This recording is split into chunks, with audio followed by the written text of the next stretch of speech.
to do right by me before she gets to saying goodbye. Sure think twice, sure to do right by me.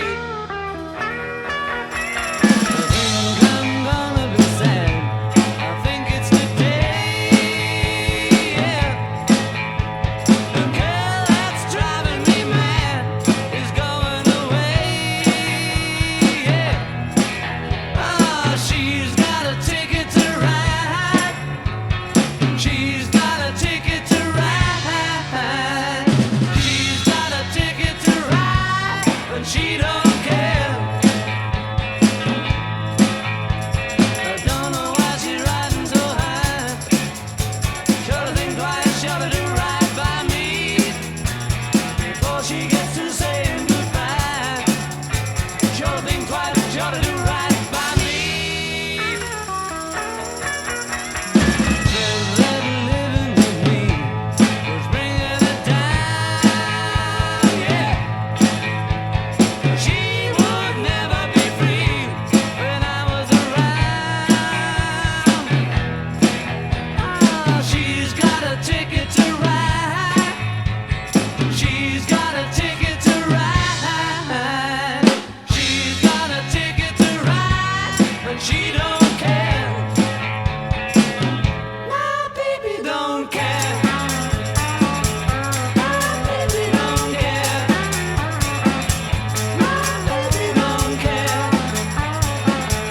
My baby don't care.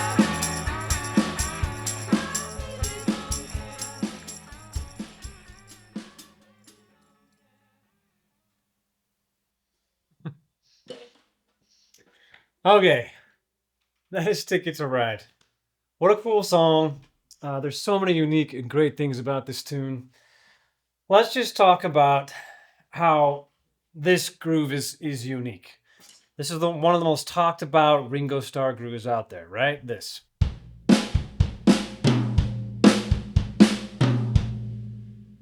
Okay, first of all, he doesn't play that the whole way through on the recording. Live, he does, at least in some of the live performances I've seen, that there's videos of. But on the record, he does it for the first two verses. When they get to the first bridge part, which they do twice, he changes it up to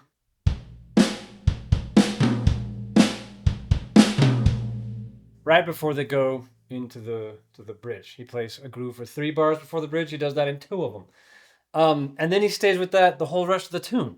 So this this groove he starts with at the beginning is just much debated and talked about, like what's he doing. So I've listened to lots of stuff, read lots of stuff about what's going on. People can debate that all they want. Here's my take on it. And you can think I'm way wrong. That's okay. What's going on here is Ringo's obviously playing the guitar riff, but applied to the drum set, right? Do, do, do, do, do, do, do. Everybody could sing that or whistle it or whatever. He's playing that exact same riff applied to the drums.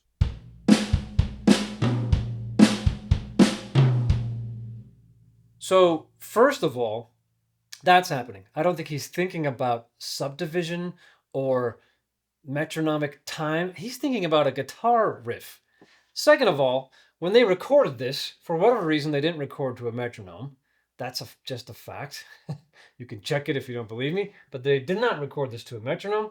So how did they do it? Did they all play together at the same time? If they did, Ringo is listening really hard. He's focused very deliberately on the guitars, both the rhythm of the strumming pattern on John's guitar and the actual just lead line that George is playing. And he's trying to stay with them. So rather than be like a metronomic hero, like, I'm the drummer, I play in time, follow me, he's doing the opposite. He's saying the important thing here is the guitar riff.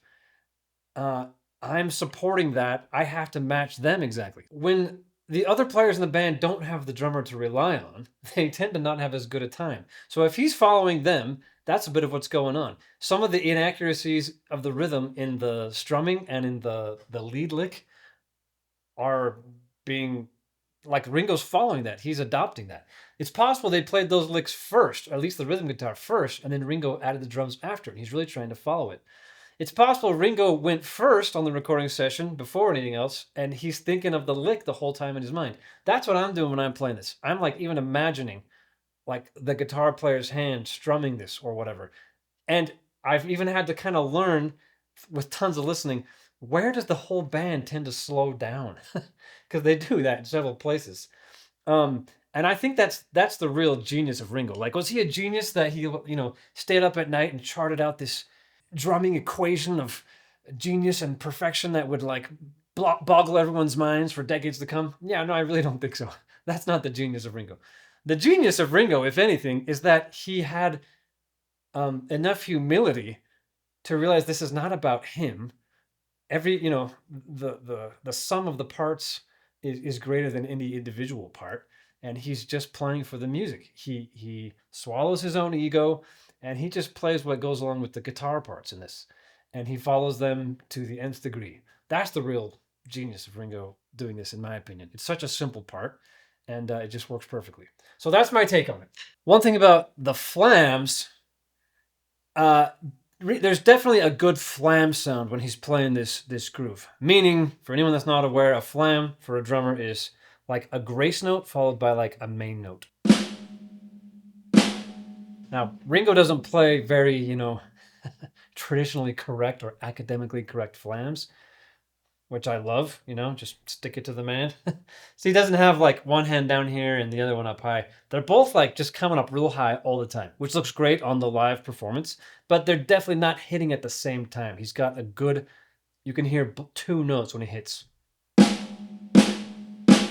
And they're really close together. I tend to want to play flams with those two notes farther apart, nice and open.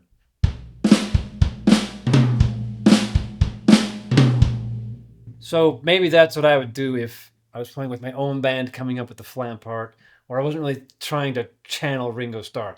When I'm trying to do my Ringo impersonation, I really try to close those up. I tried to play them all kind of with like left as the main note, and that helps me be more deliberate about playing them that way. Otherwise, I think as drummers, I know for me, I tend to fall into muscle memory rather than being really, intentional with what I'm doing. So play them off your offhand maybe, and then make sure that there's two notes, but keep them really close together when you're doing those flams.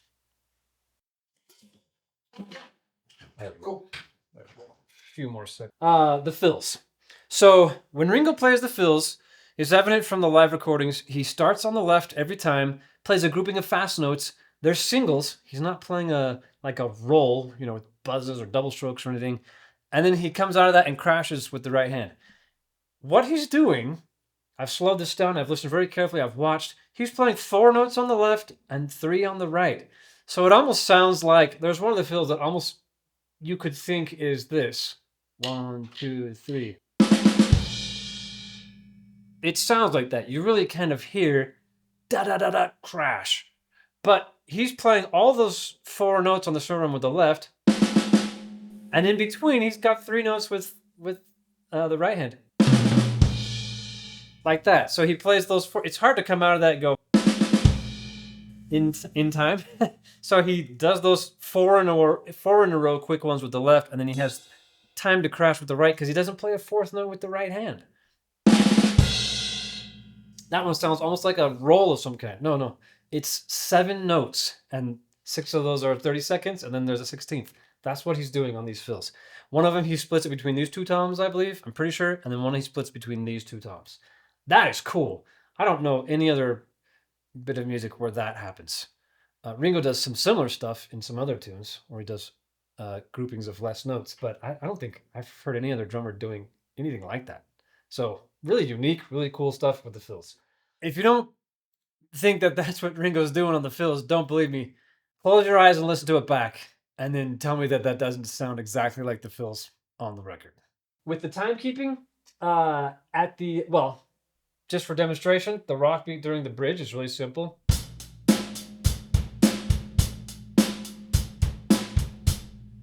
No ghost notes. He's got 1 open hi-hat note at the very end. On that last bar right before the break, he leaves the bass drum note out, plays an open hi-hat, and then there's the crash into it.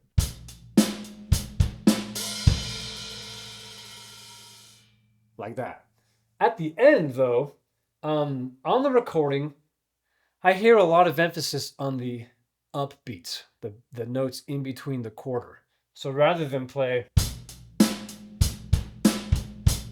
which has emphasis on the quarter note, I decided to play it like this.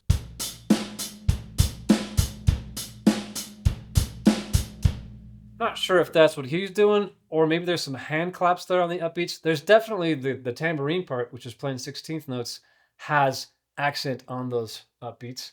But I think there might be a little bit of accent going on the upbeats with the hi-hat. That's my guess. When they play this live, he doesn't do that. This is really tame for the ending on the recording. Live, he goes over to his ride cymbal and he just starts going to town playing.